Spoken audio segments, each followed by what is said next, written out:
அண்மை செய்தி. புதிய அமைச்சரவை நேற்று பதவியேற்ற நிலையில் அமைச்சரவை பட்டியலை தமிழ்நாடு அரசு வெளியிட்டுள்ளது. அதில் உதயநிதிக்கு 3வது இடம். கூடுதல் விவரங்களை வழங்குவதற்காக செய்தியாளர் நந்தினி இணைப்பில் காத்திருக்கிறார். நந்தினி, அமைச்சரவை பட்டியல் குறித்த விவரங்கள். வணக்கம். புதிய அமைச்சரவை பட்டியல் தொடர்பான அரசாணை என்பது தற்போது வெளியிடப்பட்டிருக்கிறது. துணை முதலமைச்சராக உதயநிதி ஸ்டாலின் பொறுப்பேற்றிருக்கக்கூடிய நிலையில் அமைச்சரவையில் 3வது இருக்கை அவருக்கு ஒதுக்கீடு செய்யப்பட்டிருக்கிறது. குறிப்பாக புதிதாக 4 அமைச்சர்கள் பொறுப்பேற்றிருக்கக்கூடிய நிலையில் அவர்களுக்கான இருக்கை ஒதுக்கீடு மற்றும் அவர்களுக்கான இலாக்காக்கள் தொடர்பான அதிகாரப்பூர்வ அரசாணை என்பது தற்போது வெளியிடப்பட்டிருக்கிறது.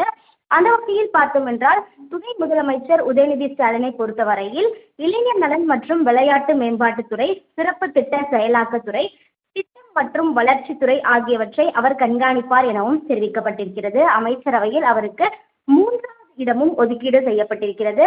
அதன் தொடர்ச்சியாக பார்த்தோம் என்றால் புதிதாக பொறுப்பேற்றிருக்கக்கூடிய அமைச்சர் ராஜேந்திரனுக்கு சுற்றுலாத்துறை அமைச்சர் ராஜேந்திரனுக்கு 19வது இருக்கை என்பது ஒதுக்கீடு செய்யப்பட்டிருக்கிறது. அதே போன்று செந்தில் பாலாஜிக்கு 21வது இருக்கையும், கோவை செழியனுக்கு 27வது இருக்கையும், எஸ்.எம். நாசருக்கு 29வது இருக்கையும் ஒதுக்கீடு என்பது செய்யப்பட்டிருக்கிறது. புதிதாக 4 அமைச்சர்கள் நேற்றைய தினம் பதவியேற்றார்கள்.